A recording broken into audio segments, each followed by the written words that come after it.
100,1 BKM FM. Bersatu kita maju. Bersama Bapak Insinyur Muhammad Sofi'i MM dan juga Bapak Firmansyah SHMM. Ya, di kesempatan hari ini kita langsung saja akan mengundang masyarakat Oku Timur yang mau bergabung melalui layanan telepon. Permohonan izin frekuensi itu dilarang menggunakan ya sebelum mendapatkan izin ya dari pemerintah. Karena begini, kita harus mengetahui bahwa perilaku frekuensi radio itu pertama dia tidak tidak mengenal batas rambatan, seperti itu ya, bisa melewati batas provinsi, batas negara ya, seperti itu. Ya gangguan kan, akibatnya pembicaraan tidak bersih segala macam kan, ya sehingga tidak enak didengar seperti itu. Nah memang ini juga frekuensi memang unik sekali seperti itu, memang tidak bisa dilihat kan, boleh sama asalkan jangkauannya sudah tidak lagi terdengar ya kan. Itu banyak aturan teknisnya. Untuk itu bagi pemohon ya mohon jangan mengudara dulu sebelum mendapatkan izin. Nah terkait dengan lamanya proses, menurut saya sih tidak lama ya, karena saya juga pernah ikut di pelayanan itu, melihat itu izin kalau memang sudah lengkap hari itu juga sebetulnya bisa. Ada satu perusahaan itu mengajukan permohonan, yang penting dia sudah ada INEB, membuat syarat-syaratnya ya. Ketika termasuk suatu lengkap, oke. Nah itu otomatis saat itu juga SPT keluar ya kan. Terus begitu sudah dibayar, kalau mau bayar hari itu juga izinnya pun langsung keluar di situ. Di Kabupaten Oku Timur ini alhamdulillah belum ada yang terjadi seperti itu. Ini Pak, apakah frekuensi radio ini bisa mengganggu frekuensi lain di luar frekuensi radio siaran Bapak? Mungkin HT, frekuensi pemancar lain, itu seperti apa? Contohnya kita yang atasi di Palembang. Itu sempat terjadi ya? Bisa terjadi Bu. Seperti komunikasi konsensi. Nah, yang pernah kita alami ya frekuensi seluler Bu di 800, sedang ke konseling tadi bekerja frekuensinya di 400-an. Karena perangkatnya tidak bagus, akhirnya interpretasi ke seluler. Bahkan seluler dulu tidak saya sebutkan, seluler ada. Kita akan ngobrol bersama Bapak Sofi'i terlebih dahulu.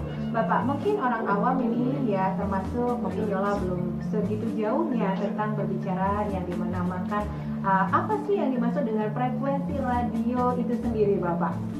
Para pemirsa, jadi perlu memang perlu kita sampaikan bahwa memang dari hasil survei itu ternyata memang sangat awam sekali ya. Dalam penggunaan frekuensi pun sudah menyadari harus hati-hati, karena terkait dengan hubungan apa yang dikatakan Pak sendiri ya kan. Karena memang kita ini, Indonesia ini termasuk negara yang dipantau internasional, salah satu negara yang tidak properti. Betul. Nah, karena banyak sekali gangguan, bukan di penyiaran aja, bukan utamanya tuh dari kapal-kapal, penggunaan HF. Nah, penggunaan HF itu pun ada yang masuk di frekuensi tanda waktu. Tanda waktu internasional itu di 10.000 kHz. Nah itu harusnya sepi, nggak ada pengguna. Yang ada suara detak untuk mengatur waktu. Nah, seperti itu ya. Itu banyak orang-orang kadang nelayan saya dengar kan, seperti itu. Ya, jadi itulah ya, dengan saya berbicara di sini, mudah-mudahan masyarakat Batu Raja nanti bisa memahami ya apa itu frekuensi radio. Jadi frekuensi radio adalah gelombang radio yang mempunyai frekuensi itu mulai dari 9 kHz ya sampai dengan 3000 MHz seperti itu.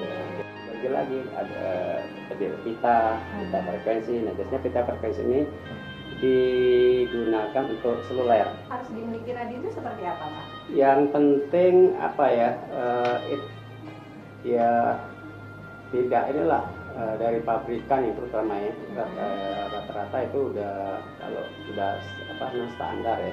Tapi kalau rakitan itu, nah itu yang suka apa namanya menimbulkan frekuensi yang anu ya lain seperti itu. Postel.go.id ya. Nah, di situ ada apa perangkat-perangkat yang sudah distandarisasi. Jadi bagi para standar perangkat ya bisa langsung saja buka di linknya apa tadi Pak? Postel.go.id. Ya, semua ada di sana. Bapak Firmansyah, kita akan ngobrol lagi nih Bapak. Kalau tadi kita berbicara masalah izin dan jenis-jenis pajaknya, adakah sanksi hukum bagi tiap-tiap radio yang tidak melakukan itu? Bisa dijelaskan? Baik, terima kasih Ibu Yola. Yang tentunya saya juga mengimbau kepada pemirsa pendengar radio BKM 100.1 dan juga relay radio Maspiro frekuensi 104.3 MHz di Blitar. Tentunya sanksi-sanksi pada pengguna frekuensi radio yang baik itu tidak memiliki izin maupun melanggar, ini kita lari mengacu dengan payung hukum undang-undang Bu Yola. Undang-undang nomor 36 tahun 99 tentang telekomunikasi, yang mana di pasal 33 ayat 1 yang berbunyi, barang siapa menggunakan frekuensi radio memiliki izin dari pemerintah.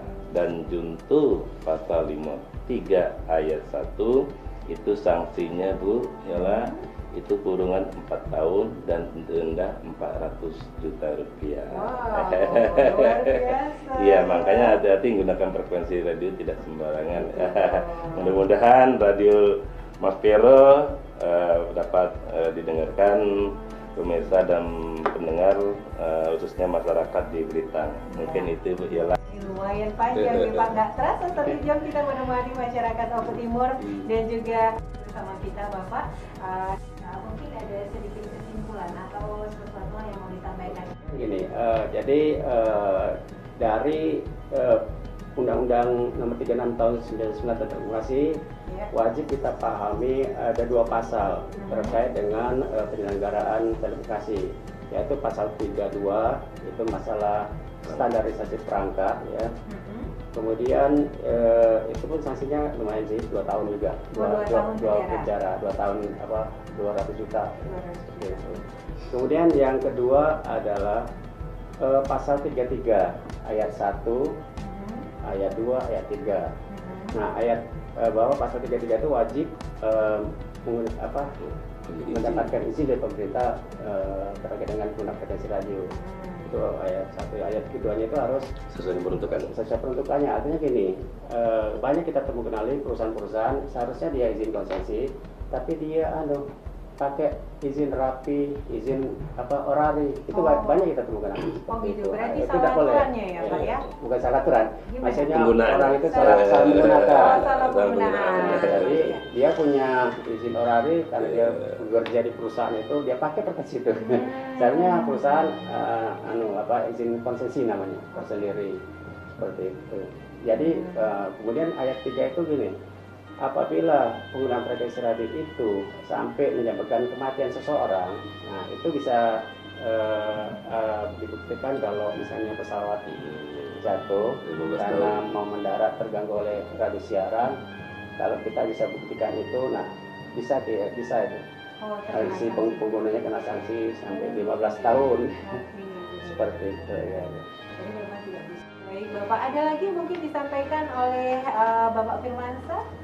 Ibu Yola dan juga khususnya Radio Blitar, Radio Maspiro juga, baik itu pemirsa dan pendengar, khususnya di Kabupaten Oku Timur ini, ya itulah aturan yang telah ditentukan oleh pemerintah, yaitu payung hukum Undang-Undang Nomor 36 Tahun 19 tentang Telekomunikasi. Apa yang disampaikan oleh Kepala Balai Monitor Frekuensi Radio kelas 1 Palembang.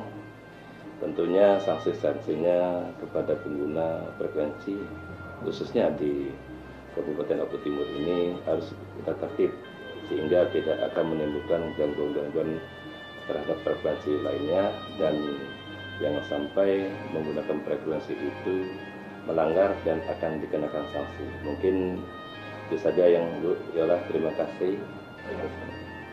Baik, terima kasih Mas Sofini MM. Terima kasih banyak kepada Bapak Firmansyah SHMH yang sudah menyempatkan waktu datang hadir di studio BKM FM. Terima kasih juga buat Bapak Direktur Radio Bersatu Kita Maju, Bapak Haji Muhammad Supandi yang sudah mendampingi acara kita hari ini dalam talk show di kesempatan hari ini, yang dimana kita mengangkat tema menciptakan penggunaan frekuensi radio yang tertib di Kabupaten Lombok Timur. Dan tentunya ini menjadi acuan juga untuk radio-radio yang ada di seluruh Indonesia ya Pak ya, bahwa pentingnya untuk mematuhi sebuah aturan yang ada dan perundang-undangan yang berlaku di negara Republik Indonesia berkenaan dengan frekuensi radio yang dimana tertib itu lebih baik. Baik, terima kasih banyak Bapak. Insya Allah lain waktu kita akan di berikutnya. Salam sehat selalu untuk kita semua dan tetap bersemangat. Semoga aktivitasnya selalu berjalan dengan lancar Pak. Bersatu kita maju. Yes. Here's what's going on at FM 100.1